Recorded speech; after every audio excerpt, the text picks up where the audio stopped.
eu faço parte da diretoria do Instituto Histórico.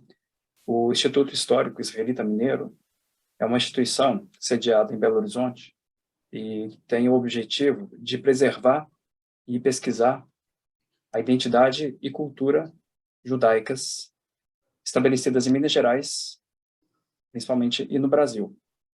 Recentemente, tem sido organizado, reformulado e reestruturado. Aos poucos estamos retomando as nossas atividades com o público. A biblioteca já está de portas abertas. Em breve, o arquivo e o espaço de exposições também estarão disponíveis para visitação e consulta ao acervo.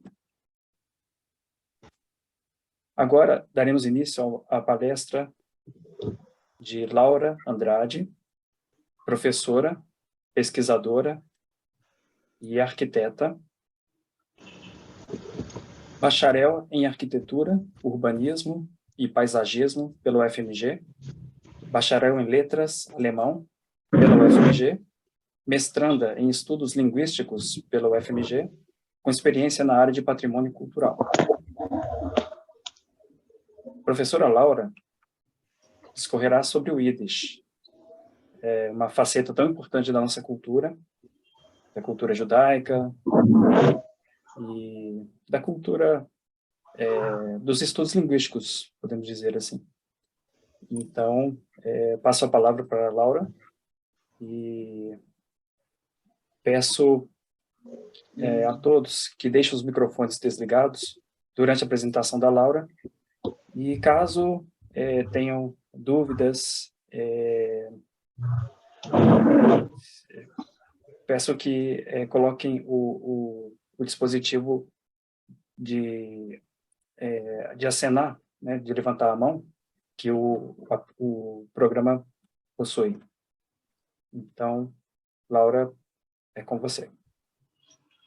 Obrigada, Juliano. Na verdade, obrigada a todos que estão aqui, né? Obrigada ao Instituto Histórico Israelita Mineiro, que me deu essa oportunidade, esse espaço.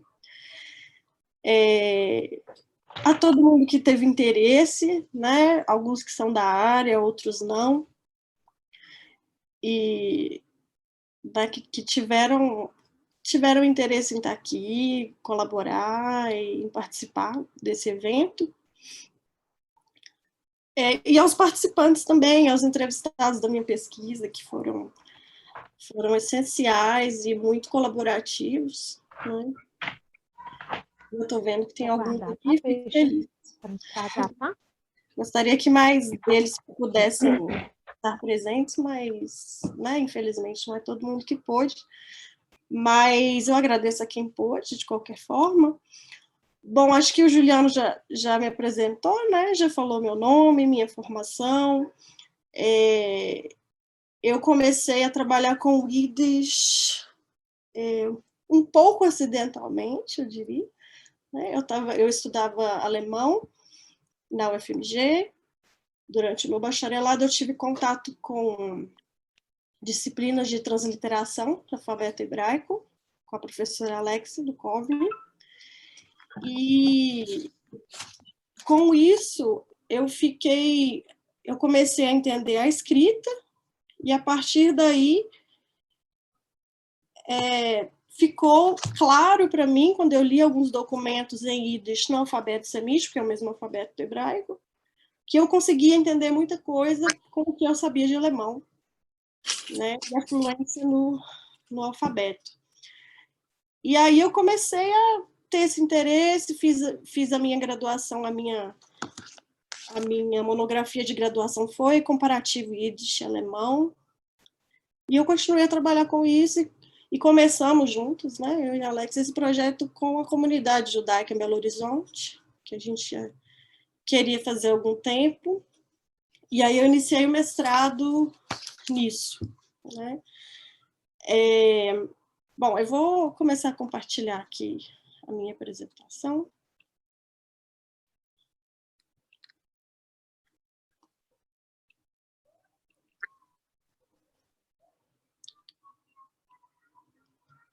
Ok?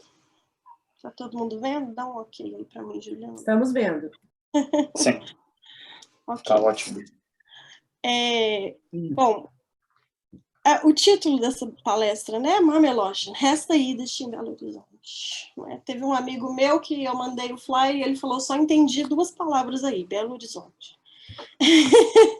Então, quem é mais familiar com Yiddish, certamente, ou provavelmente conhece essa palavra, né? E aí eu vou explicar um pouquinho dela depois, mas primeiro eu queria falar um pouco sobre o Yiddish, o que é o Yiddish, né? Ele também é conhecido como judeu-alemão, e vocês vão ver por quê, eu vou explicar.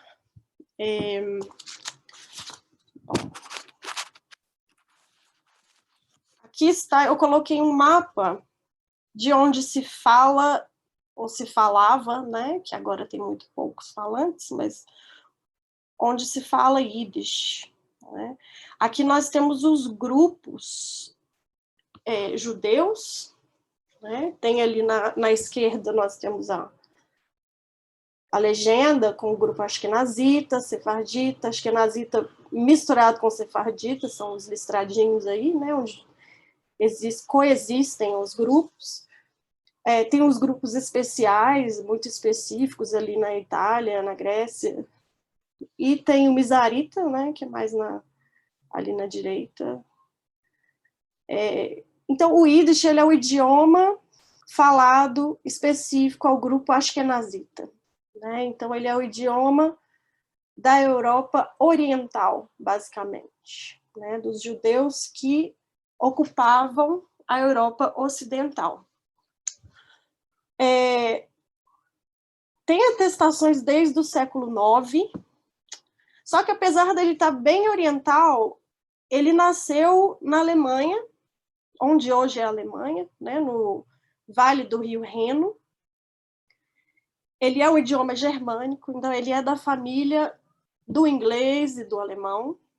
Ele é primo do inglês e do alemão. Ele não é, a gente não considera oficialmente um dialeto do alemão. Hoje em dia, a gente considera uma língua completa, né? Ele surgiu junto com os vários dialetos alemães, né? Porque o alemão também não existia como ele é hoje, existiam vários dialetos, até que ele fosse unificado, né? Então ele surgiu ali junto, por algum tempo ele era um dos vários dialetos alemães, e lá entre o ano de 1000 e 1250 foi que ele começou a se diferenciar como um idioma germânico próprio aos grupos judaicos, né? Principalmente com o contato com o hebraico, né? O que diferencia ele bastante dos outros dialetos germânicos dessa época é a incorporação de elementos hebraicos. Então, está intimamente ligado à religião, né, à comunidade da religião judaica. Oficialmente, então, ele é uma língua, não é dialeto, e ele é falado por mais de 10 milhões, ele era falado por mais de 10 milhões antes da Segunda Guerra, e aí, né, houve uma grande, além da repressão, claro, um extermínio, né, e aí, com essas políticas de repressão, houveram migrações, né, para o Oriente. Daí foi que o Yiddish foi se espalhar da região de Alemanha pela Polônia, Ucrânia, Rússia, né? E nesse trajeto, ele foi absorvendo características dessas línguas eslavas faladas nesses lugares, né? Então, é muito interessante, eu coloquei um exemplo aí embaixo, uma palavra shlimazle, Essa você pede qualquer coisa eu trago para vocês. que é uma palavra que tem elementos está na página 262. de 3 origens, né? Tem alguém com o microfone aberto?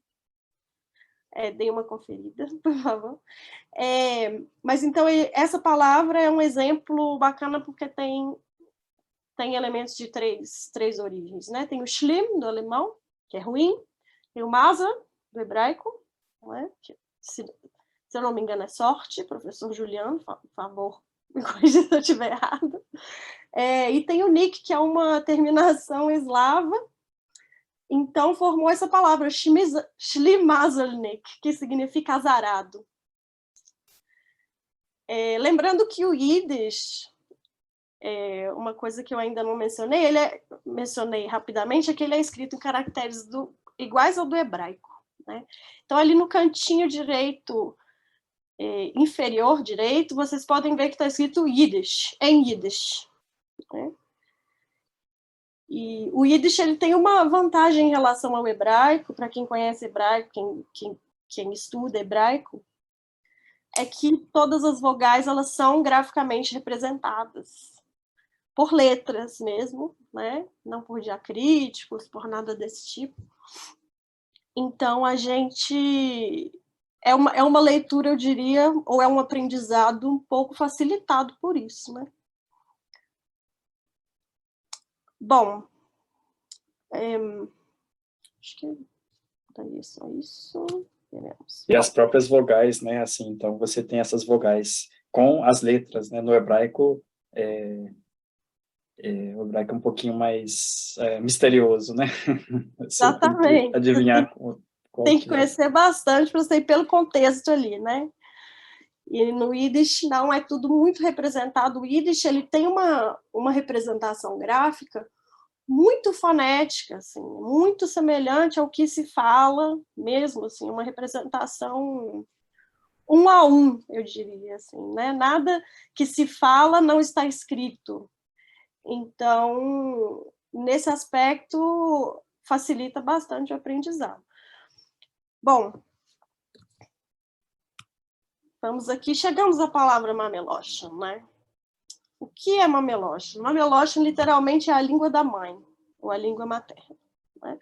Só que a gente usa essa palavra especificamente para o Yiddish, não é para qualquer língua materna, é para o Yiddish. O Yiddish é a Mameloshon, né? Então, por que é a língua da mãe? Porque o Yiddish era a língua própria da comunidade, falada dentro da comunidade e dentro das casas, dentro dos lares. Então, geralmente, os homens saíam para trabalhar, aprendiam as línguas locais, na Polônia aprendia polonês, na Ucrânia aprendia ucraniano, e as mulheres ficavam em casa cuidando dos filhos, se relacionavam só entre elas dentro da comunidade e não chegavam muitas vezes a aprender a língua do local, sabiam somente Yiddish, se comunicavam em Yiddish. Então, e aí transmitiam para os filhos aprendiam Yiddish, mas os filhos homens, quando cresciam, aprendiam as outras línguas também, né?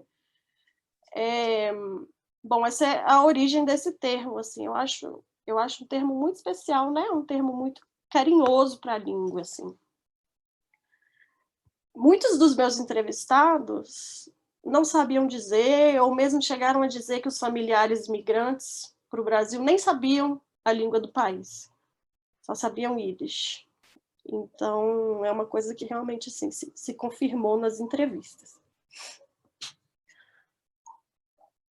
Um minutinho, deixa eu mudar as coisas de lugar aqui. Bom, então, a escrita que a gente usa hoje, ela foi convencionada pelo Ivo em 1937, e ela deriva de uma escrita de mais ou menos 1900, o ano de 1900. Essa foto na direita é de a primeira conferência internacional em defesa do Yiddish, né, que aconteceu em 1908 em Chernovitz, né, que pode se escrever de diversas maneiras. E um dos organizadores dessa conferência é esse Dr. Chaim Jitlowski, né, que é o segundo da direita para a esquerda, sentado.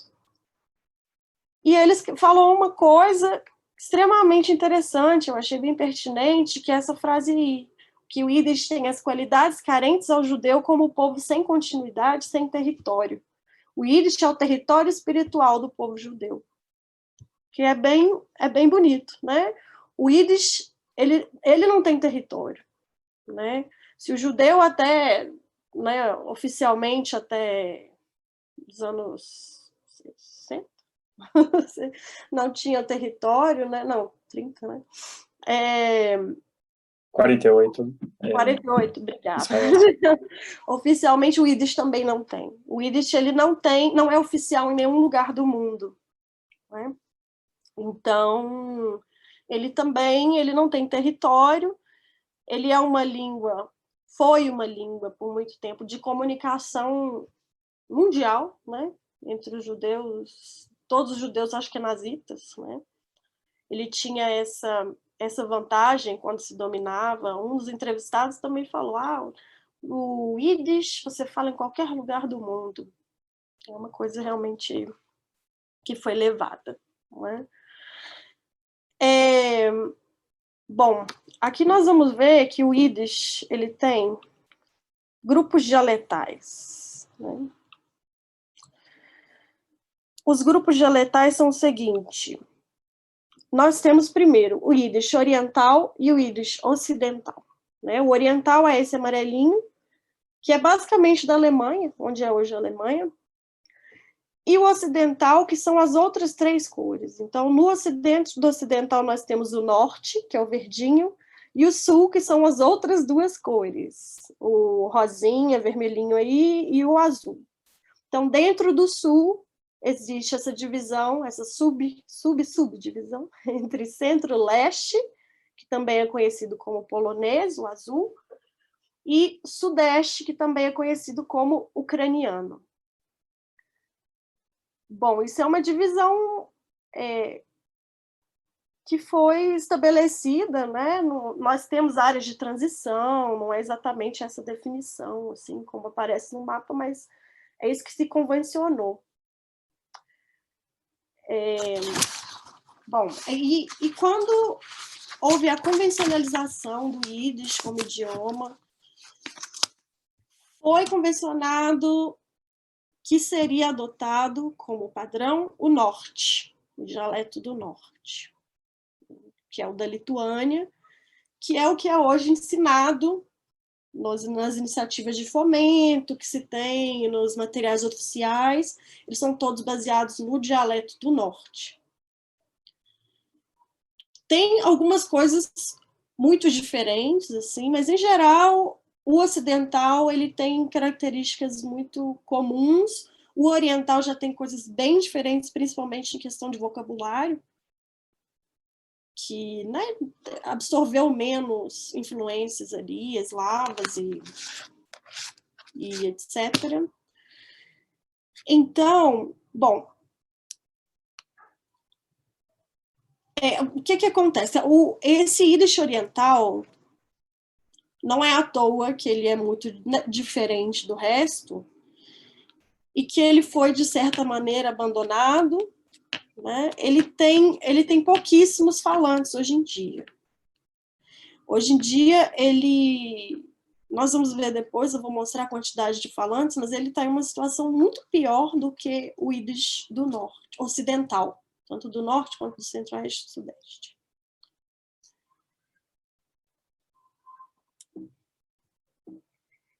Bom,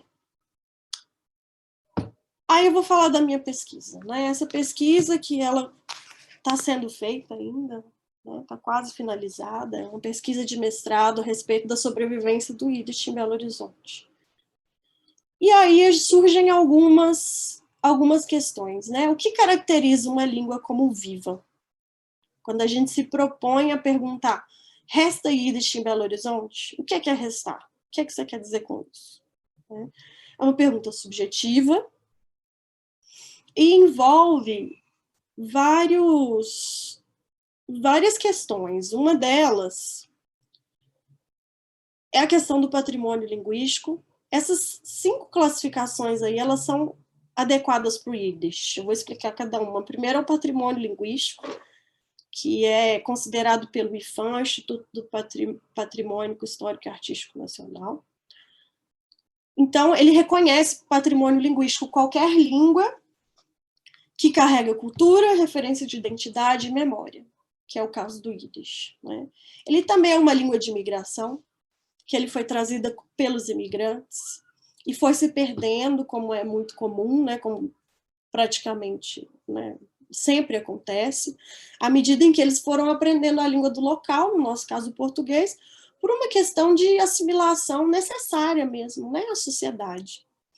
Ele também é uma língua de herança, porque é transmitido, ainda que seja muitas vezes acidentalmente, assim, não intencionalmente, e mantém a identidade. É uma língua minoritária, porque ele não é oficial em nenhum lugar, e enfrenta, como as línguas minoritárias, enfrenta uma ameaça de extinção. O Yiddish, ele está classificado em geral em risco moderado de extinção. Mas as duas vertentes, ocidental e oriental, elas têm números bem diferentes. A vertente ocidental, ela tem menos de 10 mil falantes no mundo todo. É aquela lá da Alemanha, o amarelinho. Então, ela está numa situação muito mais grave. Ela não é transmitida através das gerações e ela não é língua nativa de ninguém, porque uma coisa é a gente falar que não tem território.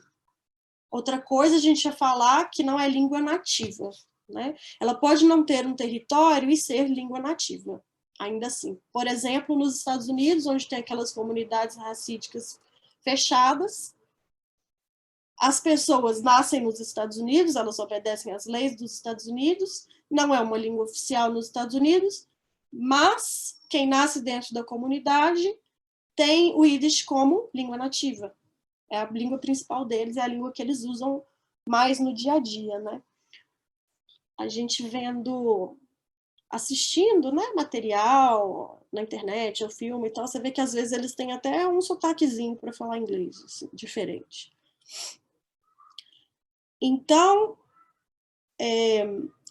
a vertente ocidental, ela não tem nativos mais, não é língua nativa. A vertente oriental, ela tem um total de 371.600, mais ou menos, falantes no mundo todo. Em Israel está a maioria, 166 mil. Nos Estados Unidos, quase igual, 156 mil. Né? Tem muitos falantes nos Estados Unidos. No Canadá também, na Ucrânia, na Alemanha, atualmente tem apenas 5 mil, né, que a gente sabe que houve um extermínio muito grande e uma expulsão também. Na Rússia só tem 1.680, onde também houve repressão. Na Romênia, em torno de 640, e eu achei fascinante esse número que na Polônia tem 37 falantes de Yiddish. É uma coisa assim, é uma tribo, né? 37 falantes de Yiddish. Mas nós sabemos que a Polônia enfrentou uma das maiores repressões, né? O território onde hoje é a Polônia, uma das maiores repressões aos judeus e, consequentemente, ao Yiddish. Por exemplo, aqui em Belo Horizonte, muitas das famílias que eu entrevistei, a maioria, na verdade, vieram da Polônia. Então, houve muitas migrações mesmo, né?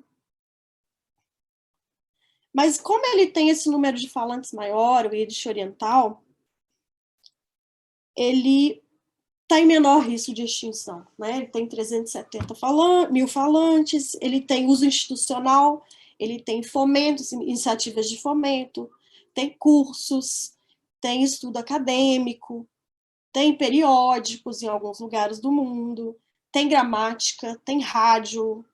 Na Ucrânia, inclusive, ele tem status de língua protegida. Aqui,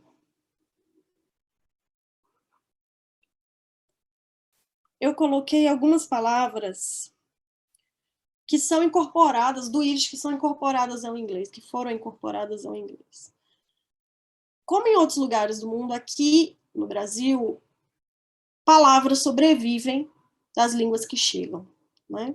Em meio a não praticantes, não religiosos, até não judeus, nos Estados Unidos, essas palavras foram incorporadas. Aí são alguns exemplos talvez as pessoas que estiverem assistindo a palestra conheçam essas palavras ou alguma dessas palavras e nem saibam que isso é Yiddish. Algumas delas são iguais ou semelhantes ao hebraico, pelo que eu sei, mas elas chegaram aos Estados Unidos basicamente com o Yiddish. E aí tem esses exemplos aí, né? Nosh mesmo, que é um lanchinho, se usa bastante. Se usa alguns palavrões também, bastante, tipo schmuck, né?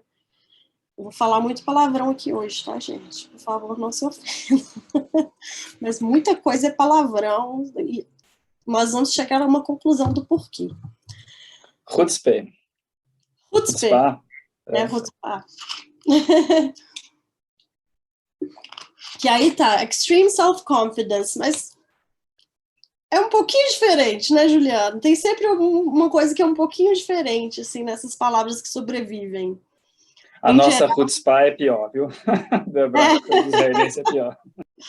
Pois é, em geral, elas sobrevivem porque elas têm alguma coisa, alguma nuance que as palavras do lugar não conseguem captar, né? E aí elas sobrevivem por causa disso.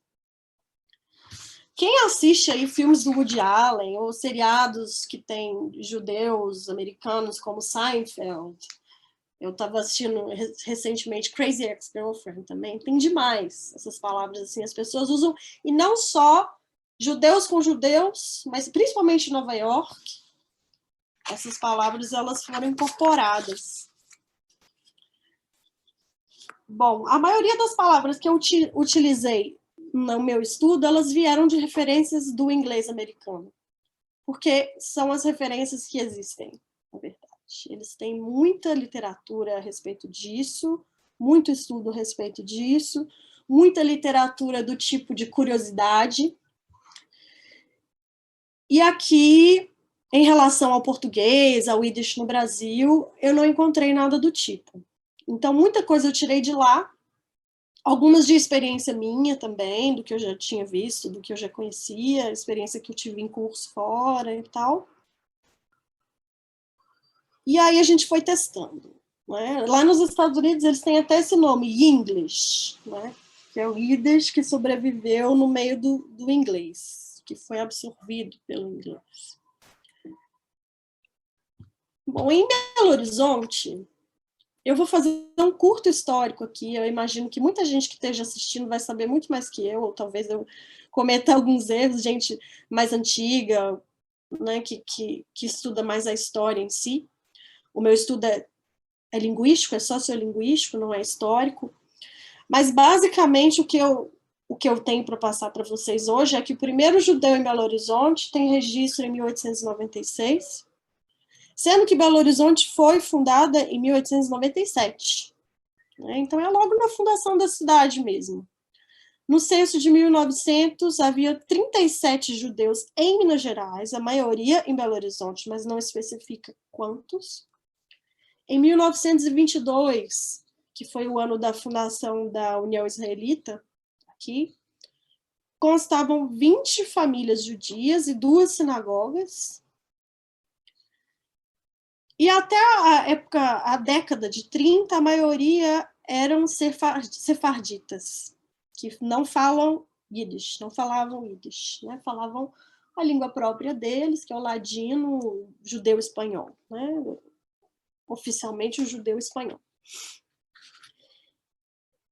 E aí, a partir daí, os ashkenazitas passaram a ter maior número do que os sefarditas. E é justamente nessa década, entre as décadas de 20, 30, 20 ao final do 30, que chegaram a maioria das famílias dos entrevistados. A gente vê que realmente condiz.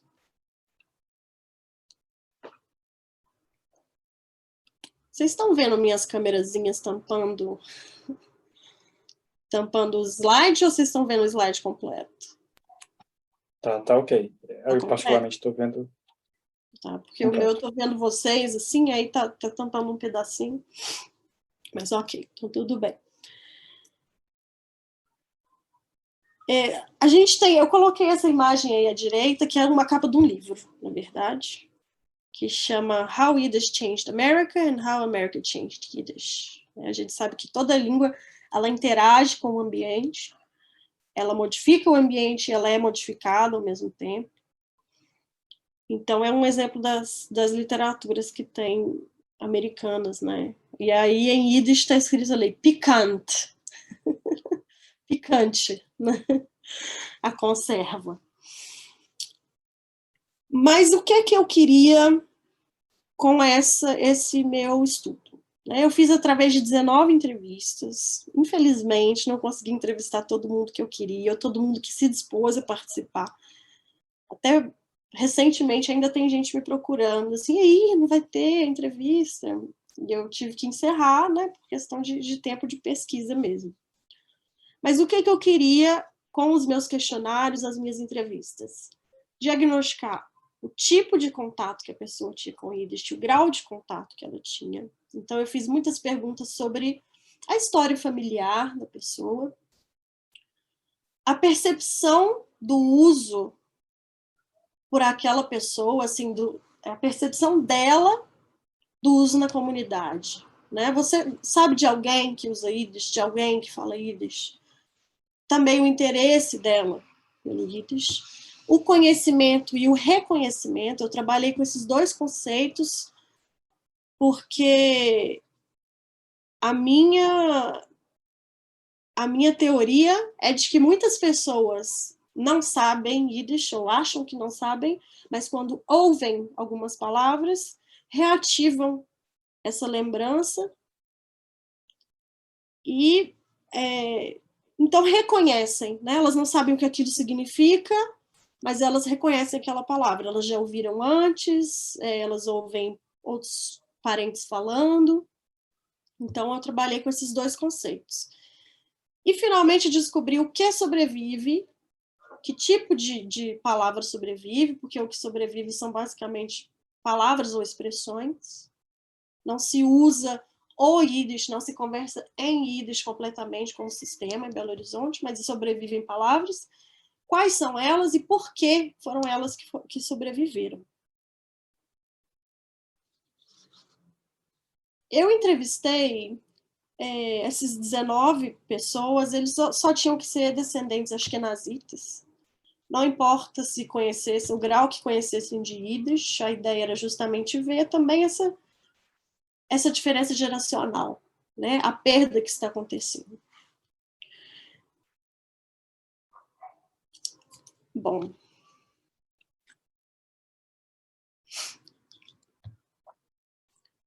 Eu dividi em 3 faixas etárias, mas eu não vou mostrar esses dados tão separados, são milhares de gráficos e tabelas e tal, e eu dei uma resumidinha para ficar mais interessante para o objetivo dessa palestra, né? Eu perguntei se o Yiddish estava morto, morrendo, vivo para as pessoas, e a maioria acha que está morrendo.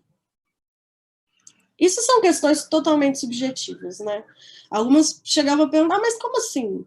O que é isso? Eu não sei. Não sei se está bom saber. É o que você percebe, eu falava, né? Muito mais para ver a relação delas com o Yiddish do que saber se o Yiddish está morrendo ou não. Isso, na verdade, eu sei a situação do Yiddish mundial, né? Mas eu queria saber como que elas percebiam essa perda. Então, 10 dos 19 entrevistados acham que o Yiddish está morrendo. 3 acham que está morto. 2 falaram vivo com restrições, que é o vivo acadêmico, ou vivo no que já está registrado, mas sem transmissão, né? E algumas pessoas ficaram entre morrendo, morto, não tinham certeza. Apenas uma pessoa disse vivo e um não sabe dizer. Depois eu perguntei qual era a importância do Yiddish para aquela pessoa. Para ele. Não para o mundo, não para a comunidade, a importância pessoal do Yiddish. 9 das 19 pessoas falaram nenhuma. 7 pessoas falaram grande. Então, e é bem próximo do número 9. Então, é uma coisa, eu achei bem interessante, que esses números, a maioria se concentra nas extremidades do espectro, né? Ou nenhuma ou grande. Apenas 2 pequena, 1 média, mas muitos nenhuma e muitos grande. E perguntei se eles achavam que deveria ter iniciativa de resgate do Yiddish. Apesar de 9 terem declarado que não tinha nenhuma importância para eles, 14 declararam que o Yiddish deve sim ser resgatado.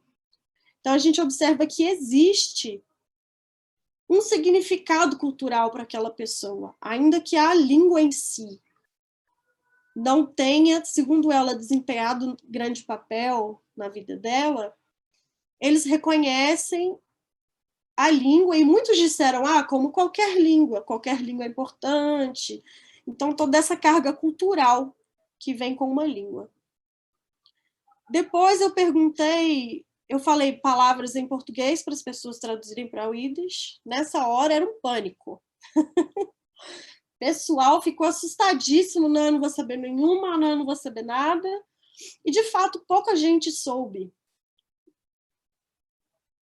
Eu pus alguns exemplos de palavras que eu propus a serem traduzidas para entender mais ou menos que tipo eram. Eram palavras de cotidiano, como mãe, pão, escola, hoje, domingo, cachorro, coisas semelhantes. Bom, foram capazes de traduzir acima de 50% das palavras, dos termos, para o português, apenas 4 pessoas. 4 pessoas traduziram entre 30% e 50%, 5 pessoas somente até 20%, e 6 pessoas não conseguiram traduzir nenhuma. O que já era esperado, né? Isso é um exercício difícil para um falante que muitas vezes é apenas passivo. Ouviu do pai, ouviu da avó, e não sabe fazer o caminho inverso do português para o Yiddish.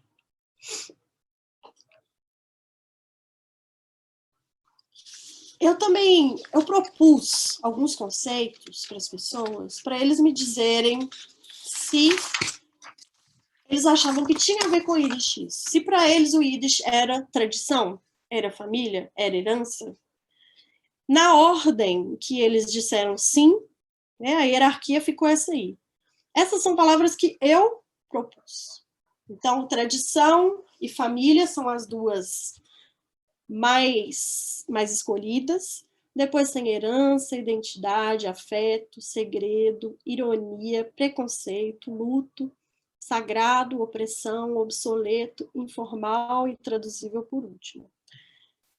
Eu fiquei um pouco surpresa com esse resultado, assim, porque para mim, pessoalmente, que não sou falante de Yiddish, sou estudiosa de Yiddish, não sou falante de Yiddish, eu imaginava mais ocorrências para ironia, porque eu acho o Yiddish uma língua muito rica em ironia, muito usada com ironia. Nos Estados Unidos se usa muito o Yiddish com muita ironia.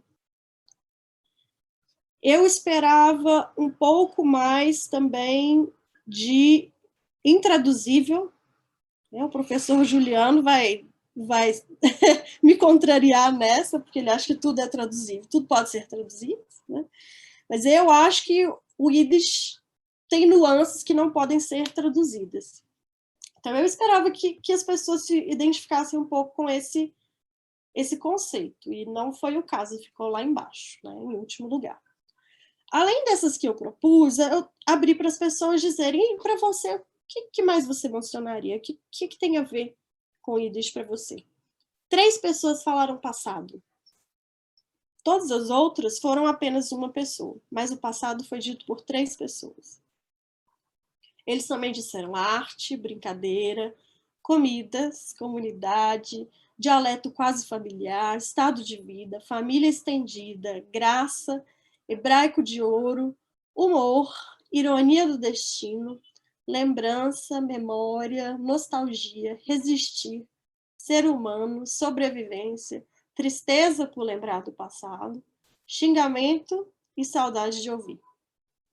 E aí a gente pode observar que tem 3 campos mais ou menos definidos, né, dessas palavras. Um relacionado ao passado, que a gente tem nostalgia, tem lembrança, memória. Outro relacionado ao humor, que tem brincadeira, graça, humor, própria palavra humor. E outro relacionado à resistência. Nós vamos ter aí resistir, sobrevivência, ironia do destino, né, de certa forma. Então, eu percebi que tinha essas 3 palavras, na verdade, elas resumiam muito do que as pessoas queriam dizer. Ou estavam envolvidas com muito do que as pessoas queriam dizer.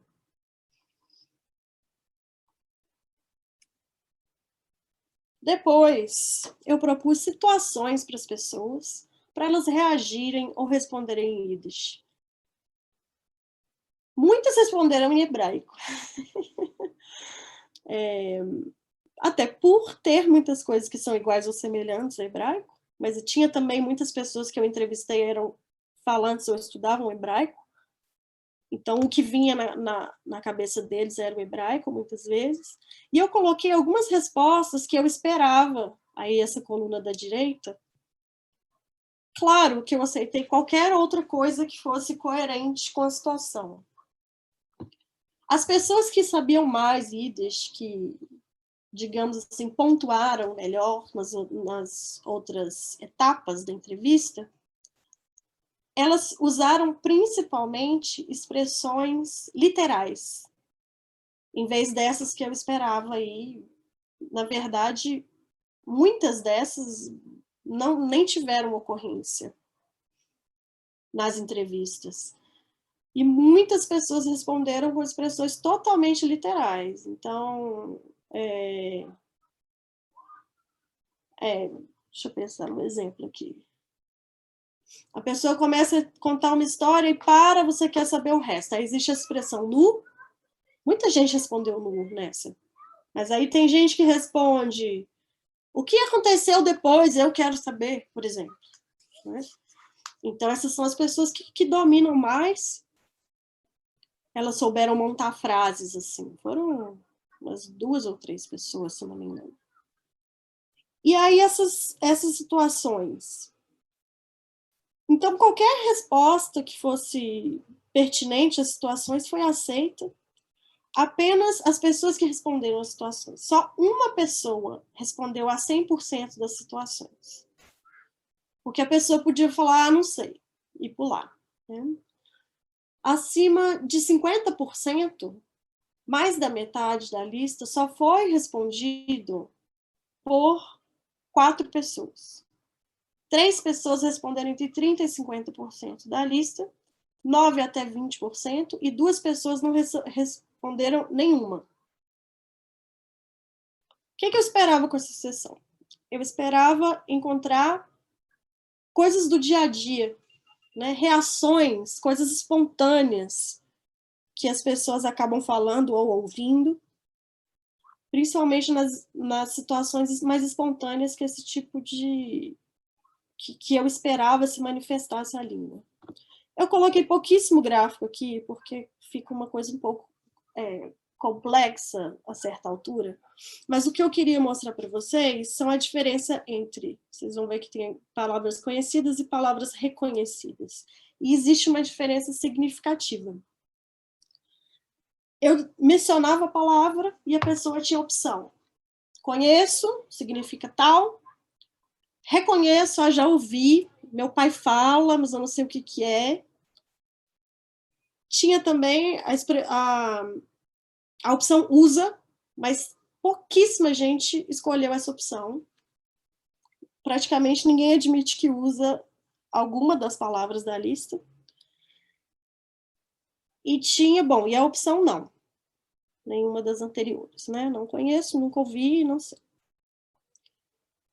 Então, eu mencionava as palavras, elas respondiam isso, essas são as palavras conhecidas, essas são as campeãs aí. A mais conhecida delas é kosher, por motivos óbvios, né? Motivos religiosos, mas também por causa do hebraico, porque se usa em muitas línguas essa mesma palavra. Depois, goi, kindle, matze, que é uma comida. Eu separei como eu queria saber que tipo de palavra sobrevivia, eu separei por cores. Então, vocês vão ver que aquela lá de cima, vermelhinho, kosher, é ligada à religião, ao cotidiano judaico. Goy, goyish, que significa um homem ou garoto não judeu, é uma caracterização de pessoa. Essa corzinha aí são as caracterizações de pessoas, vocês vão ver que tem muitas.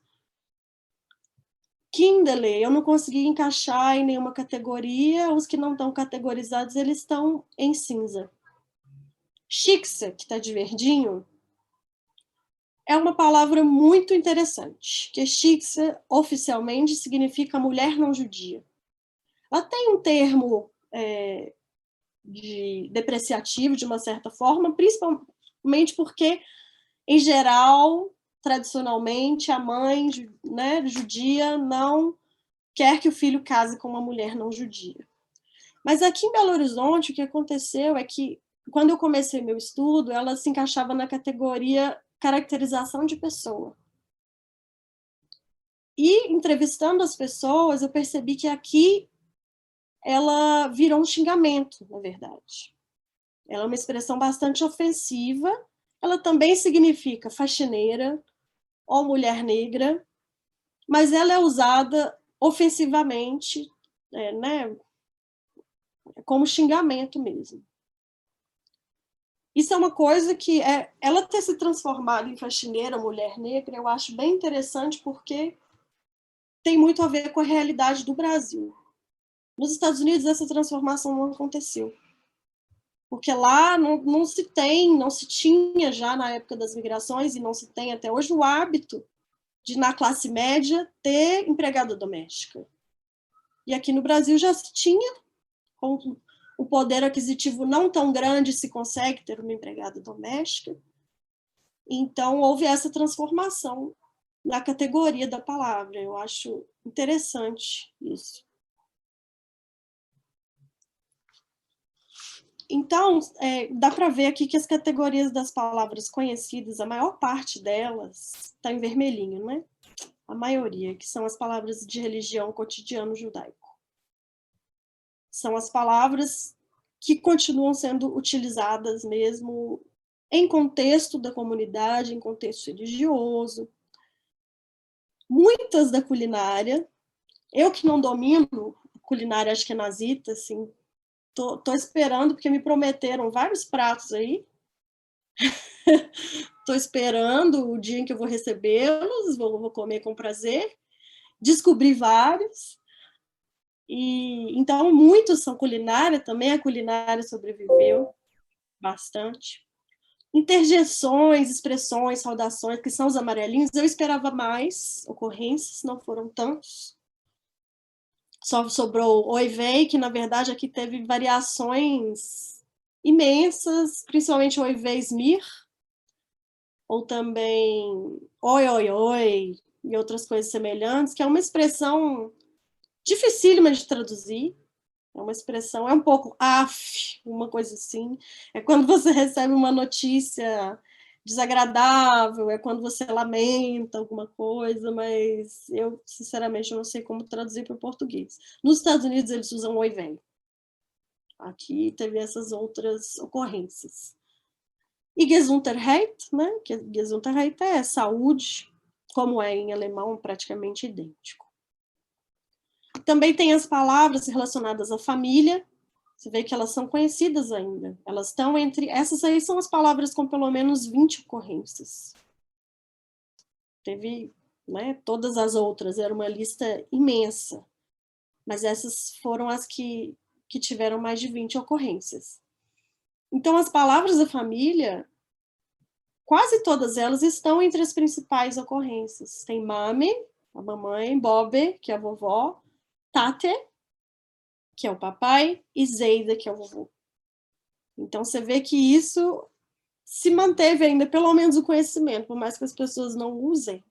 Né? Teve gente que citou, tinha o Zeide fulano. Era meu avô, a gente chamava ele de Zeide fulano. Então, bastante interessante. Já quando a gente vai para as palavras reconhecidas, olha a mudança de categoria nas palavras reconhecidas. Note que praticamente não tem xingamentos e palavrões. No anterior, a gente tinha 1, 2, 3, 4, 5, com mais de 20 ocorrências. Aqui nós vamos ter 1. Ou seja, o que que isso me diz? Que as pessoas mais sabem os palavrões e os xingamentos do que reconhecem eles. Então, eles são palavras muito conhecidas das pessoas, mesmo dos que não utilizam ou acham que não utilizam Yiddish. Uma delas, a que aparece aí, é schmuck. Em inglês, eles falam schmuck. Também schmuck. E ela foi uma das reconhecidas, que as pessoas falavam, eu já ouvi isso, mas eu não sei o que significa. Já as palavras de caracterização de pessoa, tiveram várias, né? Teve nefesh, teve pfeifer, que é uma pessoa que fala alto, teve tzaddik, que é um homem correto, que também é o nome de uma letra, então imagino que no hebraico seja também, né?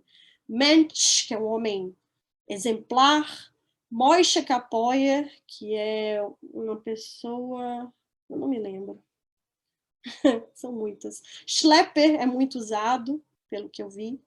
Schlepper é mais ou menos um desleixado, por aí. Então, as pessoas ainda se chamam com essas palavras e as outras ouvem e ainda reconhecem essas palavras.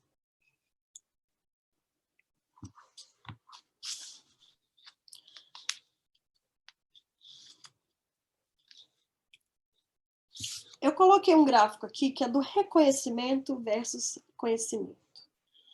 O conhecimento, vocês podem ver que eu coloquei as 3 faixas etárias aí que eu utilizei. Eu coloquei o número, a idade das pessoas, e não de 80 a 100 anos, porque foram amostras pequenas, então eu preferi manter a idade exata das pessoas. As pessoas mais velhas foram entre 81 e 93 anos. Elas conhecem bem mais do que da próximo grupo, que é de 58 a 74 anos. Vocês podem ver que tem uma queda brusca no conhecimento. Ao mesmo tempo, aumenta o reconhecimento. Mas o que acontece? O reconhecimento, o conhecimento, ele exclui automaticamente o reconhecimento. Quando eu coloquei que a pessoa conhece, eu não posso colocar que ela reconhece, porque ela já conhece. Então, esse espelhamento no gráfico era uma coisa esperada já, que quando um cai, o outro sobe, né? Mas o que eu queria ver? Quando que isso cruza? Né? Ou quando que tem picos, vales. E aí a gente vai ver que existe, da primeiro grupo para o segundo grupo, tem uma inclinação muito maior, uma queda muito mais vertiginosa e também um aumento muito maior do que do segundo para o terceiro grupo. Aí já amenizou um pouco a situação, já foi mantida um pouco a situação. No entanto, lá no terceiro grupo, as linhas se cruzam. O que acontece? O reconhecimento passa a ser maior que o conhecimento. Então, as pessoas elas não conhecem o suficiente para eliminar essas categorias de reconhecimento. Elas mais ouviram falar e não sabem o que significa do que conhecem. É mais ou menos nessa idade, então, que o Yiddish para de ser conhecido. As palavras em Yiddish param de ser conhecidas a partir dessa geração. 32 a 43 foram os que eu entrevistei. Aí na direita eu coloquei uma tabelinha, eu abreviei as pessoas, isso aí não é a inicial das pessoas, é porque eu pus A, B, C, D, e aí o resultado foi nessa ordem. Então, as 7 primeiras posições em palavras conhecidas pelos entrevistados são ocupadas pela geração mais velha, de 81 a 93 anos. Esperadíssimo. Era o que eu já esperava. Acontece que a segunda geração estudada, o segundo grupo, o amarelo, ele está espalhado. Ele não vem as 4 pessoas logo em seguida do vermelho. Né? Tem 2 pessoas e tem 2 mais lá embaixo. E de qualquer forma, se você for olhar, de qualquer forma, do H para o B, do amarelo para o azul, tem uma diferença muito grande, de 55, 38, cai para 38 palavras conhecidas. Então, apesar do azul ter conseguido mais do que os outros amarelos, o L e o P lá embaixo, a diferença do primeiro azul para o segundo amarelo é muito grande.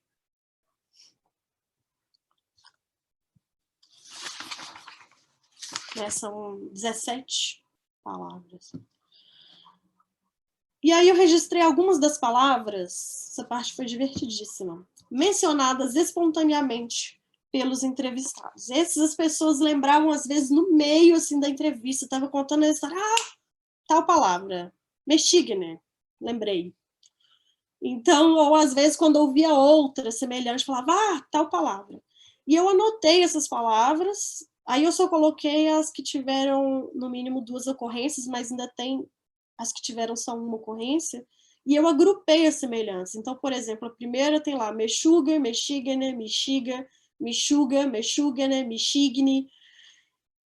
Cada pessoa falava de um jeito, né? A gente sabe que as pessoas vieram de lugares diferentes, da Europa, inclusive da África, né? Da Palestina também. E elas, então, tinha essas diferenças dialetais que elas trouxeram, e além disso, o Yiddish sofreu modificações aqui no Brasil, em contato, aqui especificamente com o português brasileiro. Então, por exemplo, nós não temos alguns sons que se esperava ou originalmente teria no Yiddish. A gente não fala ruspa, a gente fala ruspa, que é o dialeto belo-horizontino. Mas, né, muita coisa também vai se perdendo ao longo do tempo, as pessoas esquecem, eles falavam, não sei se é Kopf ou Kopf. Então, essa é a lista. Em primeiro lugar estão esses, semelhantes a Meshuggah, depois tem os oi vez minha. A Meshuggah é louco, para quem não conhecer, significa isso. Oi vez minha, aquela expressão de, ai, meu Deus, né? Pots, schmock pots já é um xingamento. Schmock pots, então, né, são 2 xingamentos juntos. Shix ou Shix Schwartz, que acabou sendo a mulher não judia, mas acabou virando uma ofensa aqui. Teve esse que muita gente citou, 4 pessoas, gay em Drederheim, gay Drederheim, Drederheim, gay em Drederheim, gay em Drederheim, Gredarheim. Na verdade, algumas pessoas citavam mais de uma versão, por isso que só tem 4 ocorrências aí, mas na verdade mais do que 4 versões.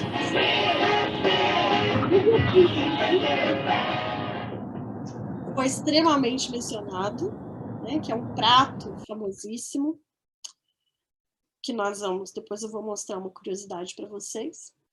Mexigner Kopf, Kopf é cabeça. Então aí tem Kopf, Turras, Kishmeturras, Kishmerenturras. Turras é bumbum, né? Então, Kish imagino que vocês tenham entendido, pelo menos quem sabe inglês e tal.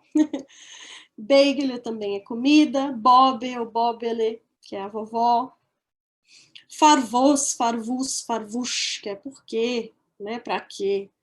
Farzeit ou Farzeit nicht, que é entendo, entende, não entende. Goische Kopf, assim como o Yiddish Kopf, né? Cabeça de Goi ou cabeça judia. Kindele ou Kinder, que são crianças. Kneidele ou Kneidele também é uma comida. Schlepper, que é aquele desleixado. As pessoas falaram espontaneamente. Schmuck, também é uma ofensa, é um babaca. Schongenig, ou Schongenug, que é bem chega. É uma coisa bem comum, eu acho que de criança ouvir isso, sabe? Tá fazendo barulho, chega. Schongenig, ou Schongenug. E tem o Jekpots, que especificamente... Jek é o judeu alemão. E Pots é um xingamento. Então, né, é um xingamento, mas você está chamando de alemão, porque dentro do próprio grupo existe existem rixas dentre os falantes dos dialetos distintos. Então, existe a rixa com o Yeke, o judeu-alemão, e aí ele vira um xingamento junto com o Potts. Eu fiz uma dessas, muito na moda, nuvens de palavras, para a gente ver mais ou menos algumas que foram mencionadas. E a pergunta é, por que essas palavras sobreviveram? Nessa lista aí a gente vê claramente quais tipos de palavras que sobreviveram. Essas palavras, elas sobreviveram primeiro porque elas são muito singulares, elas têm especificidades muito únicas. Você falar que uma pessoa é schlepper não é exatamente você falar que uma pessoa é desleixada. Tem uma nuance ali que não é captada. Mas também por ocultação. Você quer falar de alguém? Você quer caracterizar alguém? Você vai querer falar numa língua que aquela pessoa não entenda. Né? Então, é muito provável que sobreviva esse tipo de palavra mesmo. Você está falando de alguém, você está caracterizando alguém. Os xingamentos também. As comidas, claro, elas dependem das comidas terem sobrevivido. Né? As comidas sobrevivem, o nome da comida também. Eu esperava, novamente, mais interjeições, mas não tive tantas. Essa questão da ocultação, de falar para não ser entendido, é muito interessante. Por quê? Muitas pessoas, muitas mesmo, muitos entrevistados, falaram, meu avô, ou meu pai, minha mãe, falavam Yiddish quando eles não queriam que eu entendesse. Quando eles não queriam que a gente entendesse. Então, eles xingavam em Yiddish, eles falavam dos outros em Yiddish. E aí é um tiro no pé, porque é uma coisa que você não quer que seu filho aprenda, porém, o que é que vai restar da língua para ele é aquilo que ele ouviu. Então, o que vai ser transmitido para ele é um paradoxo, né? Que você não quer que ele entenda e, na verdade, a única coisa que ele vai saber daquela língua são essas expressões. Então, muitas expressões ofensivas sobrevivem por causa disso. E as interjeições, esse tipo de coisa, por causa da espontaneidade mesmo, né? Ali na hora, assim, você sempre tende a usar o que está mais próximo. Então, quando o imigrante chega no país e começa a absorver as palavras daquele país, né? Ele começa por absorver o dia a dia, o que tem tradução fácil, literal, né? Pão é pão e é isso aí, pronto, é a mesma coisa. Cadeira é cadeira. Não vai ter... Para que ele vai continuar usando o da língua que ele trouxe, que é mais difícil do resto da população entender? Mas as coisas... Mas mesmo que ele mude completamente para essa outra língua, para o português, no nosso caso, nos momentos de espontaneidade, no momento de um susto, no momento de repreender alguém, acaba saindo uma coisa na língua materna da pessoa, né? No caso ali seria do Yiddish, dessas primeiros imigrantes que vieram. Finalmente, onde está o Yiddish em Belo Horizonte? Boa pergunta. Eu que vos pergunto, né? Em Belo Horizonte não há grupos de estudo, não há ensino formal, não há periódicos. Então, o que é o Yiddish? O Yiddish é a verdadeira mamelocha. Ele continua uma mamelocha, porque o pouco dele que sobrevive numa comunidade específica. Aqui não é como nos Estados Unidos, e que em Nova York todo mundo vai entender o que é um schmuck. Aqui, somente alguém da comunidade vai entender o que é um schmuck. Um schmuck, né, no caso. Então, aqui ele verdadeiramente, ele permanece uma mamelocha, né? Ele é uma língua restrita à comunidade. Claro que ele não é falado. As pessoas não conversam em Yiddish, as pessoas não montam frases em Yiddish. Mas essas palavras que restam, elas só restam dentro das comunidades. Uma das reclamações que que eu recebi muitas vezes das mais idosas é que eu queria, mas falta com quem praticar. Eu não encontro com ninguém para falar Yiddish. Na pandemia, então, nem se fala, mas mesmo antes, né, eu não tenho com quem praticar. Foi uma pesquisa muito que me deu muita satisfação. Foi uma pesquisa muito gostosa de fazer. Eu fiz contato com muita gente, eu fiz amigos. Eu adorei ouvir as histórias das pessoas. E elas, eu percebi que elas se sentiram muito satisfeitas de serem ouvidas, de terem suas histórias contadas, de reconhecerem as palavras que estavam dormentes ali, que estavam adormecidas no cantinho lá do cérebro deles, e aí eles tiveram a chance de ter esse contato e de recordar. Muita gente ficou muito feliz.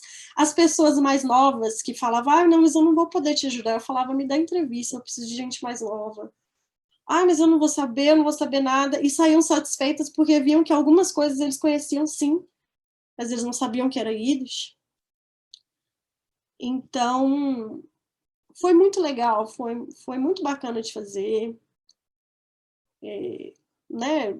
Novamente, eu agradeço pelo espaço que o Instituto Histórico me deu para dar essa palestra, que eu queria compartilhar realmente essa experiência dessas entrevistas, desse trabalho.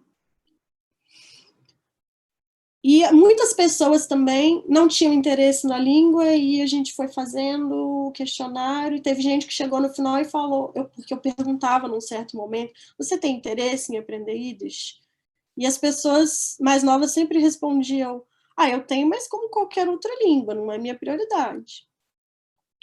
E no final, teve uma pessoa que até falou, mudei de ideia, volta lá. Volta lá naquela sessão que eu quero aprender Yiddish, sim. Se tiver, eu quero. Então, foi bem interessante que teve esse despertar também. Claro, né?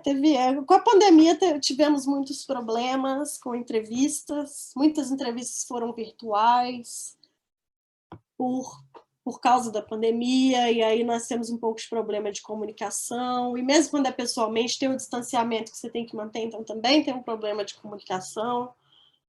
Mas ainda assim, eu fiquei satisfeita, e acho que as pessoas também ficaram satisfeitas. Eu saí das casas das pessoas ou das entrevistas com as pessoas muito satisfeitas com o resultado. E teve gente também que me falou, depois que você entrevistou, eu fui falar com... A gente começou no grupo da família a discutir as coisas que a gente lembrava de Yiddish. Então, gerou discussões, assim, né, dentro das famílias, possivelmente dentro das comunidades também. Teve gente que contou para a pessoa de fora, e a pessoa de fora da comunidade me conhecia, contou que tinha dado essa entrevista, e a pessoa falou, eu conheço ela. Então, né, gerou, foi um efeito, foram efeitos legais, assim, que a pesquisa gerou. Eu queria finalizar com vocês com uma sugestão para vocês assistirem um filminho que eu achei tem no YouTube, mas eu não posso exibi-lo por questões de direitos autorais. Mas é um filme de 14 minutos, super curtinho, um documentário, chama Gefilte Fish. Gefilte Fish é um prato com peixe, muito tradicional na cozinha ashkenazita. E esse filme é dessa Karen Silverstein, né, que nos Estados Unidos eles falam Silverstein, que mostra 3 gerações preparando o Gefilte Fish, da mesma família, é a avó, a mãe e a filha. E aí a senhora, ela conta que comprava o peixe vivo, que picava com esses instrumentos que aparecem aí, e um processo super longo para fazer o Gefilte Fish. Ela não cozinha mais, porque ela não tem condições físicas de cozinhar, e aí a função passou para a filha, que é essa que aparece na direita, porque como elas mesmas explicam no filme, é sempre uma pessoa da família que faz o Gefilte Fish. Essa é a função de uma pessoa sempre. Então, isso é nos Estados Unidos, tá?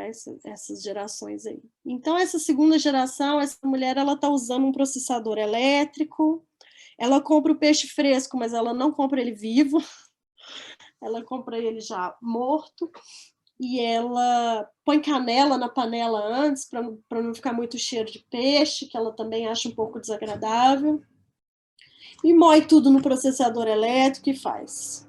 Você moe, pelo que eu entendo, eu não cozinho, nem culinária brasileira, muito menos culinária ashkenazita, mas pelo que eu aprendi com elas, são vários peixes misturados, moídos, e aí faz uns bolinhos de peixes variados. Assim. E aí ela moe e faz os bolinhos e tal. A terceira geração, essa moça mais nova de baixo, ela compra em conserva. Vocês vão ver que ela está segurando um vidrinho de gefilte fish. Nos Estados Unidos tem várias marcas de gefilte fish que você compra assim. E aí ela não consegue, ela não aguenta o cheiro de quando está preparando. Ela acha que se ela fizesse, ela não comeria, não conseguiria comer, mas ela come quando alguém faz.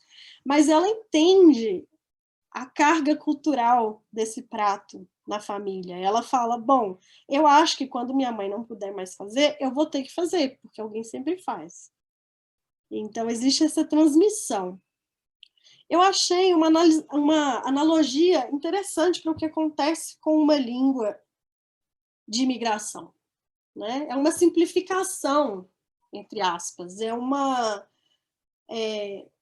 as minúcias, os detalhes, eles são perdidos, mas a tradição, de certa forma, o cerne é mantido.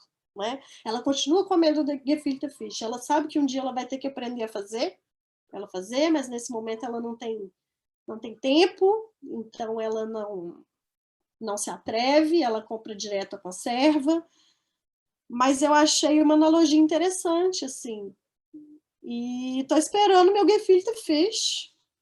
Quero saber quem que vai fazer, vai compartilhar comigo, que eu já tive umas promessas aí nas entrevistas. E, bom, é isso, assim, eu queria agradecer a todo mundo que compareceu. Eu achei que veio muita gente se interessou, muita gente me falou que achava que ia ser interessante. O Instituto Histórico também, por ter proporcionado essa oportunidade. Os entrevistados queridos, que muitos viraram meus amigos mesmo. Tem gente que eu continuo visitando, inclusive. Então, bom, é isso. Eu queria abrir. Eu sei que tem gente aqui que foi entrevistado, estou vendo algumas pessoas, e eu queria abrir para as pessoas que quiserem comentar como que foi participar da pesquisa, ou comentar sobre a apresentação também, mas eu gostaria que, se alguém quisesse manifestar sobre a sua participação na pesquisa, deixa eu ver quem está aí. Quem quer, levanta a mãozinha. Então, Laura, parabéns. Obrigada. Foi muito bacana. A apresentação foi muito boa. Seu trabalho parece ser muito... Ele é um trabalho muito interessante, sem dúvida. Claro que você trouxe só uma parcela pequena, a Bissler, do seu trabalho, né? A Bissler. E, então, se alguém quiser perguntar alguma coisa, sinta-se à vontade. Pode ser em Yiddish. Pode ser isso, mas eu vou responder em alemão, pode ser? Tchau, gente, boa noite. Vai ser difícil, né? Mas, então, até alguém criar coragem, eu vou perguntar alguma coisa. Ok.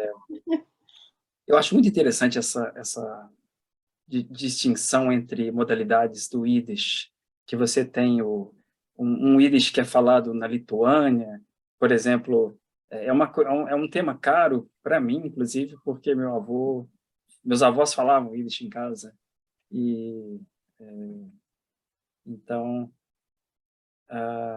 é uma língua que foi tão publicada, né, assim, teatro, publicada só da literatura, né, não para outras, mas tão bem publicada, e tantas pessoas que foram até nobres de literatura, inclusive, que sabiam Yiddish, E um especificamente, que é o Bashevis Singer, que foi Nobel em Yiddish. Aí eu só queria resgatar aquela parte do discurso ao receber o prêmio Nobel, no qual ele disse que o Yiddish é uma língua morta, mas ele acredita na reencarnação. Então, quando as pessoas voltarem, que língua elas vão perguntar? Que língua que elas falam? Yiddish. Então, elas vão perguntar o que está acontecendo aí? O que está sendo publicado, né? E ele falando, é uma língua morta, mas é a língua que eu escrevo, e a língua materna é a coisa mais importante que tem. Parece que tem algumas dúvidas aqui. Eu vou Só em resposta a esse seu comentário, Juliana, acho que é importante também deixar claro que essa padronização pelo Yiddish setentrional em detrimento dos outros é importante para se ter uma difusão maior mesmo, né? Então se criou uma gramática, tudo, mas ao mesmo tempo você mata os demais, né? Porque aí você começa a divulgar apenas aquela, então as outras elas foram esquecidas pelos próprios estudiosos de Yiddish, né? Elas foram abafadas de uma certa forma, assim, tanto que são menos faladas, bem menos faladas, né? Mas se alguém quer falar alguma coisa? Deixa eu ver, acho que tem alguma... tem alguém com a mão levantada, Paulo Andrade. Seja bem-vindo. Boa noite a todos. Primeiramente, parabéns pelo evento, ao Instituto. Parabéns, Laura, pela apresentação.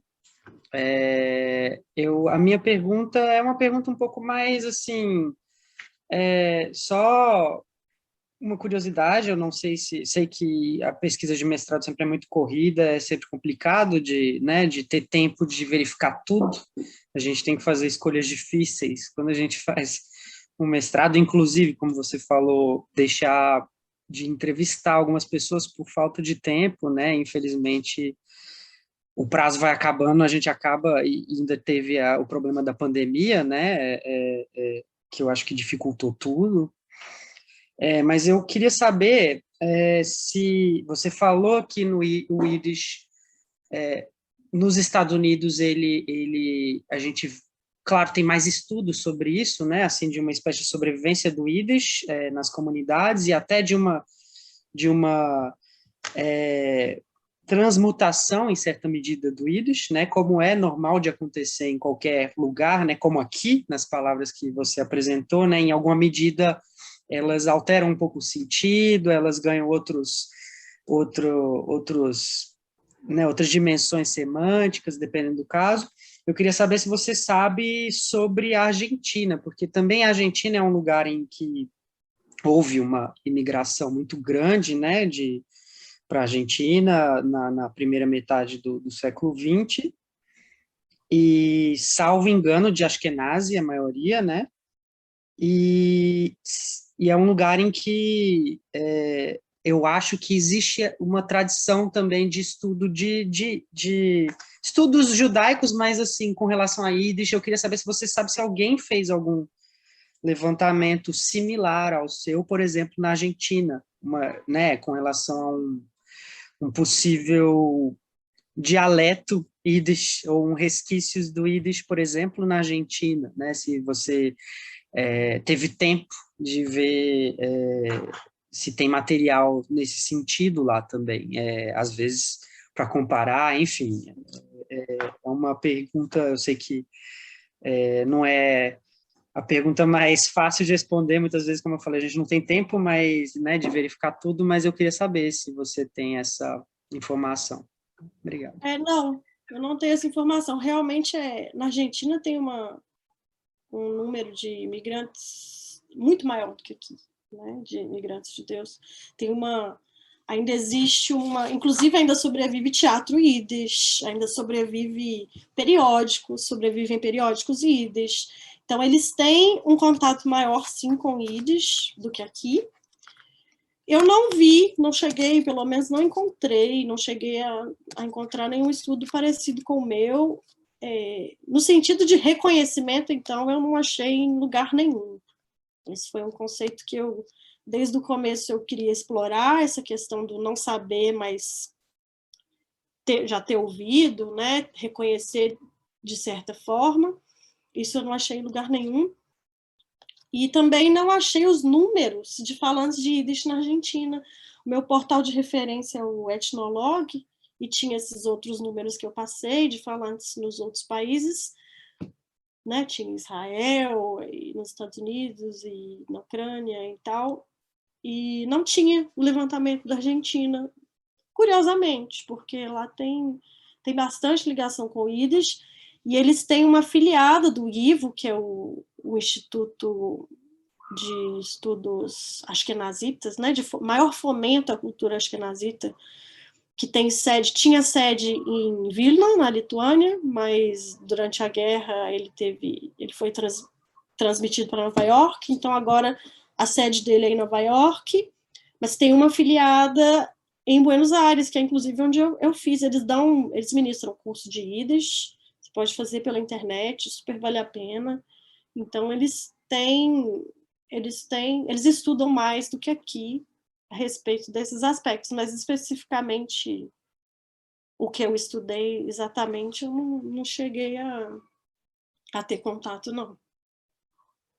Mas quem quiser consultar, depois eu vou escrever aí as instituições, porque vale a pena. Laura, eu vi duas pessoas se manifestaram com perguntas. Marília Lira perguntou se você fez a pesquisa presencial ou online. Acho que já respondeu, né? A Renê, houve alguma resistência para as entrevistas? Sei que foram presenciais em várias sessões. Você quer se posicionar em relação a essas perguntas? Sim. Bom, as entrevistas foram algumas presenciais, outras online, de acordo com a preferência do entrevistado. Quando eles optavam pelo presencial, eu ia à casa deles, né, e a residência deles, e eu sempre fui muito bem recebida. Não teve... Claro, teve gente que não quis dar entrevista, né, mas dentre os que deram entrevista, todo mundo me recebeu muito bem, ficou muito feliz em contar a história, ficou muito feliz em me receber, e os que se dizem, né, os que se autodeclararam falantes de Yiddish, ficaram muito satisfeitos em poder ter contato de novo com a língua. Não tive resistência nenhuma, apenas boas lembranças. Eu queria fazer mais um comentário, você me fez lembrar de uma coisa. Não sei se você se lembra que eu defendi uma tese a respeito do Edgar Keret e do Asaf Gavron, dois escritores israelenses. O Keret é até famoso aqui no Brasil, quer dizer, ele tem 3 livros traduzidos no Brasil, mais um em português em Portugal. E um dos prêmios literários que ele ganhou em Israel, ele tem, assim, agora o título de Amos Oz, da geração, uma coisa assim, israelense hebraica, né? E das recompensas do prêmio é a tradução em alguma língua da escolha. E ele escolheu Yiddish, agora que eu me lembrei disso. Ele é descendente de judeus poloneses, no contexto, passaram pelo contexto da Segunda Guerra Mundial, do gueto de Varsóvia e tudo. E foi interessante que ele fez a escolha, você ganha a tradução, né, em tantos exemplares no idioma. Foi em Yiddish. Está aberto para perguntas, se alguém quiser se manifestar.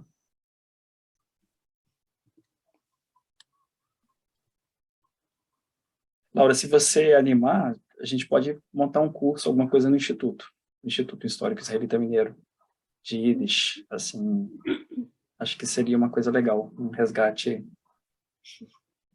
de uma faceta da cultura muito cara, né, para Alguns todos nós. entrevistados falaram, se tivesse eu fazia. Teve um que falou especificamente, por que você não faz o curso? Abre um curso pra gente. Eu falei, não domino Yiddish para ensinar Yiddish, não, gente. Eu estudo Yiddish como linguista, né? Mas tem pessoas que poderiam, eu acho que seria legal. Eu vi em Israel algumas comunidades que o pessoal usa, comunidades as quais a comunicação diária é em Yiddish, porque eles têm o hebraico como língua sagrada. Uhum. Então, são comunidades, assim, relativamente, em termos de país, relativamente pequenos, né, de 3.000 pessoas, 4.000 pessoas, mas para uma língua considerada em extinção, me corrija se eu estiver errado, né? É um dado bem interessante, né? Uhum. Como, além dos casos que você citou de Nova York, né, que tem também. Na Inglaterra também tem comunidades fechadas, Hassidim, né? Se não me engano. Na França também tem, e aí eles se comunicam majoritariamente em Yiddish, né? Você acha que com a pandemia, especificamente, mas num contexto maior assim de digitalização, né? Você acha que o Yiddish está ganhando espaço em relação a isso, ou ganhando terreno, não sei, alguma coisa nesse sentido? Tem mais demanda por estudos, até mesmo no meio acadêmico, né? Você acha que é um rio que tá modificando o seu curso, assim, que está, não sei, de repente melhorando nesse sentido, aumentando o número de falantes ou uma coisa nesse sentido? Facilitou um pouco, por exemplo, esses cursos à distância, né? Eu mesmo estava aqui sem curso e fiz um curso à distância no Ivo de Buenos Aires, que eu não teria acesso, né? Então, acho que realmente a gente ter se acostumado a esse tipo de coisa, esse tipo de curso remoto, facilita.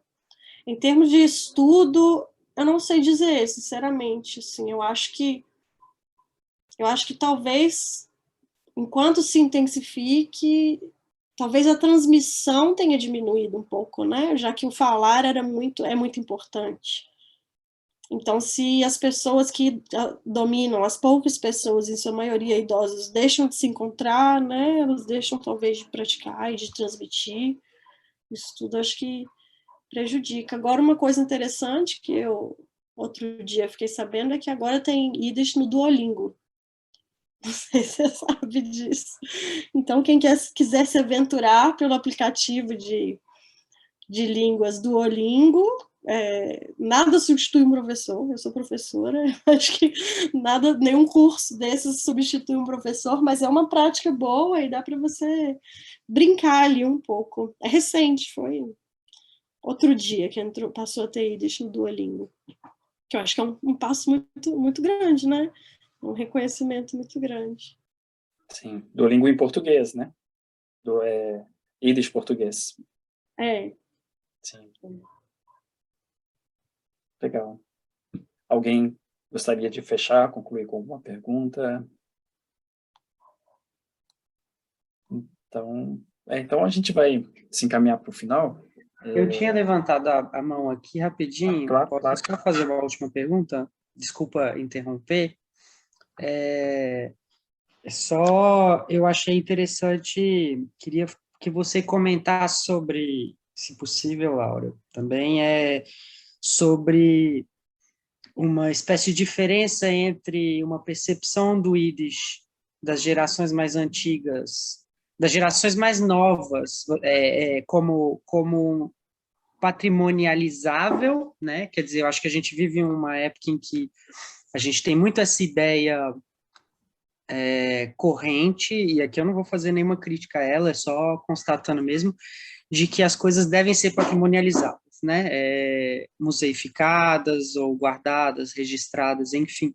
Porque eu achei curioso que mesmo entre os participantes, como você falou, que julgavam pouca a importância do Yiddish pessoalmente, eles percebiam como uma língua que deveria ser patrimonializada, né? No sentido de registrada, resgatada nesse sentido. Mas, por outro lado, os participantes mais antigos, né, os entrevistados mais antigos, a relação com eles deles com a língua é uma relação viva, né? E a gente sabe que a língua, claro, é possível se patrimonializar ela, enfim, com gramática, com o que for, mas a língua ela é predominantemente uma coisa viva, né? Uma coisa que é para ser essa dinâmica, que é para ser, enfim, para ter esse tipo de movimento, né? E entre os mesmos, se mesmo entre os participantes mais velhos, se havia talvez uma percepção de que o Yiddish, enquanto essa língua viva, ele já não talvez nem faz tanto sentido patrimonializá-lo, justamente porque para eles o Yiddish é uma coisa viva, né? Assim, ele não é uma coisa de museu, e enquanto uma coisa que é para ser usada no dia a dia, não faz tanto sentido ela se transformar numa coisa que vai ser normatizada e patrimonializada e museificada, né? Queria saber a sua impressão sobre isso. Sim, é interessante, eu achei muito interessante que 9 pessoas, estou aqui conferindo os números, de 19 dizem que não tem nenhuma importância para elas o Yiddish, e 14 acham que ele deve ser resgatado, e não são exatamente, não coincide essas pessoas, 7 pessoas disseram que tinha grande importância para elas, e nem todas essas 7 acham que ele deve ser resgatado. Então, a importância não necessariamente pesou para todas essas pessoas dizerem se deve ser resgatado ou não, sabe? Foi um pouco... Teve gente que falou, tem grande importância na minha vida, eu ouvi da minha avó, eu ouvi da minha mãe, mas deve ser resgatado? Não. Não deve ser resgatado. Já foi, já morreu, já está no passado. Então, e enquanto isso, muita gente que não tinha nenhuma falou que, né, sim, tal. Muita gente que falou que não deveria ser resgatado. Aliás, foram 2 pessoas que falaram que não especificamente, mas mesmo algumas que falaram que sim, ficaram na dúvida, falaram, não, acho que deve ser só registrado. Acho que ele deve ser registrado, mas não resgatado. Então, teve uma outra tendência que eu observei de diferença entre as gerações, é que as gerações mais novas, que não têm contato praticamente com o Yiddish, elas escolheram palavras, dentre aquelas associações que eu coloquei para elas escolheram palavras como... ou elas mencionaram palavras ligadas à resistência, à luta, à opressão. Então, assim, isso a gente vê que aí elas já estão fazendo uma associação maior com o judaísmo, provavelmente, do que com a língua em si. Né? Tanto que os maiores conhecedores, eles não escolheram essas palavras. Eles acharam... Inclusive, eu perguntei, você acha que o Yiddish já sofreu algum preconceito? Sofre algum preconceito? E a maioria falava, não, só o judeu em geral, não o Yiddish.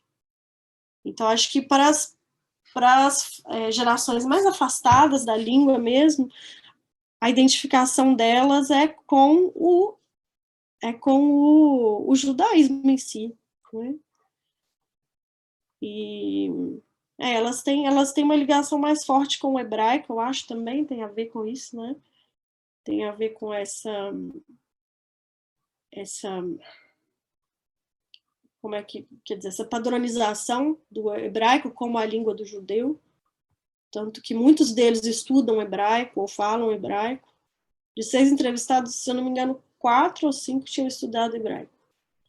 Então, nessa geração, né? Os mais velhos não. Dos 7 do grupo dos mais velhos, somente uma sabia hebraico. Então, acho que houve esse movimento dessa mudança da identificação da identidade judaica do Yiddish para o hebraico, que, querendo ou não, unificou, né, o povo judaico, não só ashkenazita, mas das outras vertentes. Né? É isso, não sei se eu respondi. Alguém perguntou mais alguma coisa? Tem uma pergunta da René. Laura, quanto à tradição musical, remanesce algum registro dentre os entrevistados e de uma maneira em geral? Muitos falavam que tinham muitas memórias de Yiddish, de música Yiddish, a gente fala música klezmer, né? É a música específica em Yiddish, que gostavam muito. Tem uma pessoa que me manda vídeos até hoje. Muitos me mandam coisas que eles vão achando de Yiddish. Tem um que manda muitos vídeos de músicas em Yiddish, né? Músicas klezmer. É uma tradição que em outros lugares do mundo ainda existe bastante, né? Em Paris, eu sei que tem, eu conheci pessoas de grupos de música klezmer especificamente, imagino que em Israel deve ter vários. Na Argentina tem, como tem teatro Yiddish. Então, é uma parte muito, muito importante da cultura, assim. Eu acho interessante que teve gente que mencionou que os parentes ouviam disco de piada em Yiddish. E quando ele era criança, ele ouvia os parentes ouvindo os discos de piada. Acho que umas 2 pessoas falaram isso. Né, e os parentes riam, morriam de rir e tal, né? O famoso humor Yiddish. Então, tem esses depoimentos também, são bem interessantes. Paulo, você levantou a mão?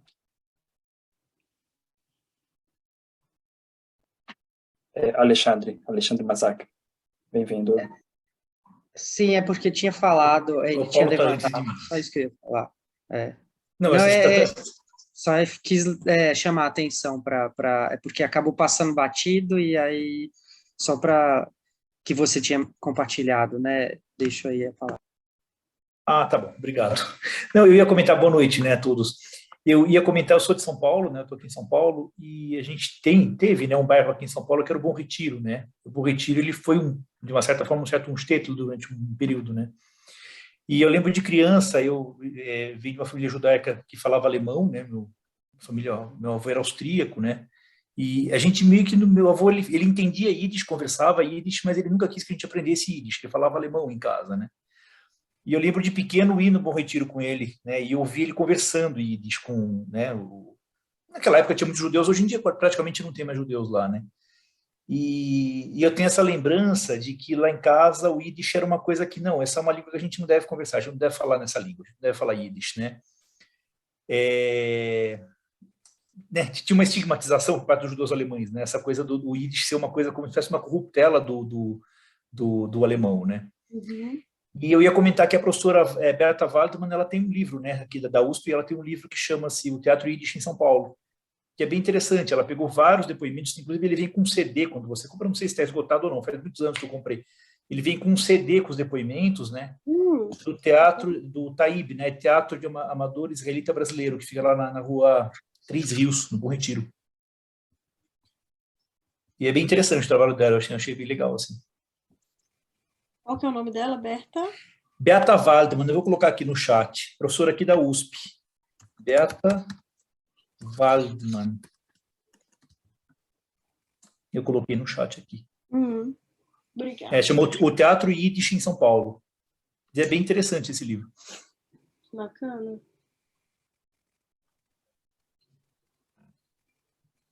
Mas, assim como você comentou, Laura, hoje em dia, assim, os que eu converso, que são, vamos dizer, filhos, netos, né, daqueles que vieram no começo do século passado, né, da Polônia, do leste europeu, né, eles já não têm mais nenhum desejo, né. Em primeiro lugar, que assim, o que era o Bom Retiro foi para Higienópolis, que é um outro bairro aqui de São Paulo, né, e ele já não tem mais esse interesse, esse desejo de aprender o Yiddish, né. Tem quem queira, mas não é, tem essa coisa de falar assim, a língua judaica é o hebraico moderno, né? Né, a gente tem esse contato com Israel apenas e não tem mais esse desejo, né? Infelizmente, né? Acho que é uma pena para nós que gostamos, assim, né, que estudamos, mas existe muito estudo do Yiddish formal, assim, né, digamos, Na e que universidade. existe essa corrente mesmo, né, como eu, né, de interessados em línguas e que acabam indo por essa vertente, assim, aí tem bastante, mas realmente quem quer aprender, assim, né, só para saber, para usar no dia a dia, né, não vai usar, então realmente houve essa substituição pelo hebraico, né? Né, professor Juliano Klevanskis? É interessante que em Israel, as levas de migrações, né, a gente tem aquelas famosas aliot, que tem ondas, né, as migrações que começaram desde a virada do século XIX para o XX, com os pogroms, especialmente na Rússia, na Ucrânia, naquela região, e esse grosso foi trazendo pessoas para Israel, falantes de Yiddish, mas chegavam lá imediatamente, já assim, aí avançando um pouquinho, década de 20, 30, 40, já automaticamente substituía o Yiddish pelo hebraico, substituindo a língua do exílio, o jargão hebraico, pela língua renovada, do novo, porque é um pacote do projeto nacional, né, o projeto sionista, e o Yiddish não fez parte desse projeto. É interessante, né? Curioso, porque a gente está falando de condições externas, de opressão, de perseguição, e também internas, quer dizer, você opta por uma outra língua e você abandona aquela que os seus pais, seus avós falavam. Então, naqueles anos 20 e 30, tem Shaul Chernyakhovsky, Bialik e tal, e uma turma que opta, vamos para a poesia, o primeiro caso é uma poesia identificada com o Yiddish, com o exílio, né? Porque o povo era oprimido ali. Então, acontece que também o povo que falava Yiddish era um povo oprimido, porque era minoria, né? Era minoria Tá, tudo bem que tem cidades que eram super bem povoadas, e o Stettel também, são aquelas vilas que realmente tinham a população judaica considerável, mas realmente, em se tratando de Alemanha como um país, Áustria-Hungria, Polônia, realmente a população Yiddish era uma parcela pequena. Então, é triste, né? Assim, a gente está falando de um contexto em que a língua é abandonada pelo povo também, nessa... eu me estendi aqui porque você me mexeu, né? Essas lembranças, é isso mesmo. Teve pessoas também, várias pessoas, porque eu também perguntava por que o Yiddish está deixando de ser falado. Porque está associado a muita memória de repressão, do que as pessoas passaram. Então, elas emigraram, elas quiseram começar tudo do zero, né? Como quem foi para Israel, imagino, né? Vamos recomeçar do zero, nunca aconteceu isso, estamos nascendo de novo, né?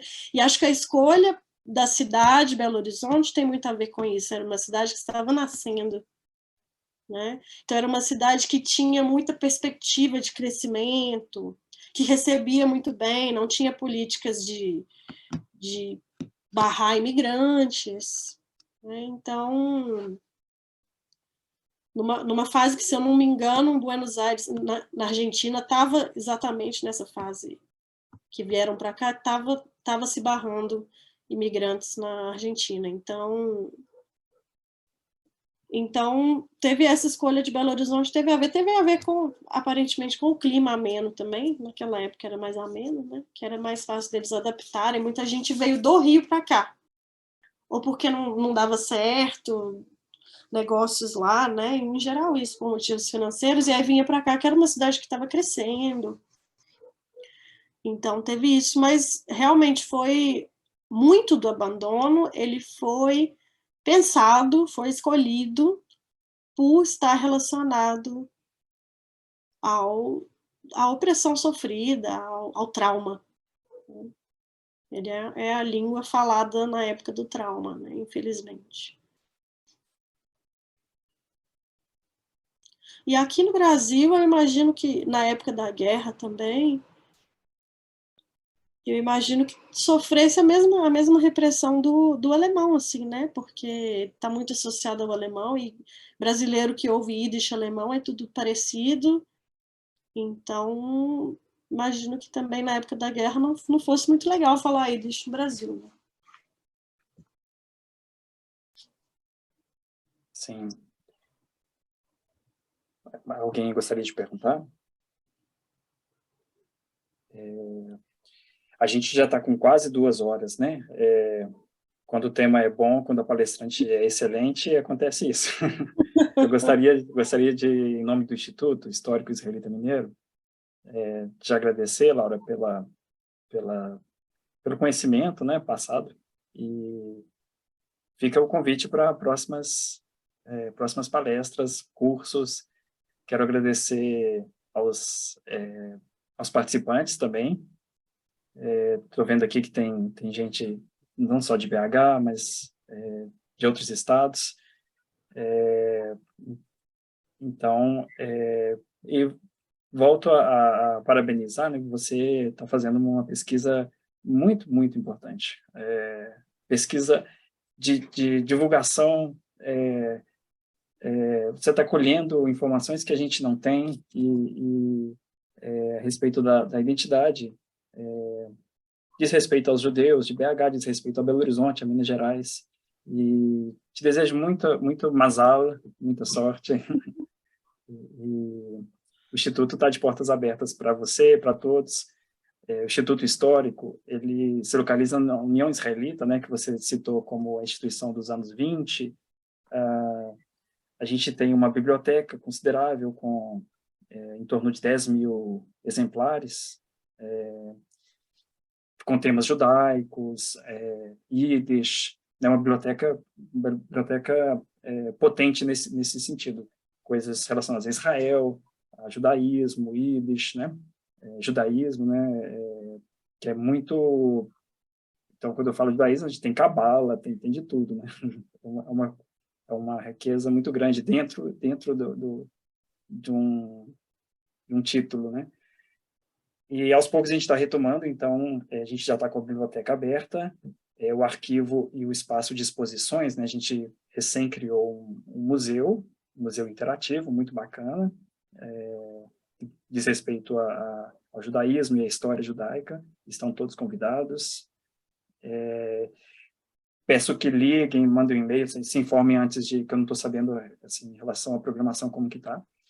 Mas, então é isso. Agradeço a todos. Se alguém quiser comentar, finalizar, se quiser passar o seu e-mail, seu contato, alguma coisa, fique à vontade. Quem quiser, eu estou à disposição. Quem quiser conversar a esse respeito, quem quiser dar depoimento, estou sempre aberta. Meu e-mail é lauraandrade@hotmail.com. Eu escrevo aí para vocês. Mas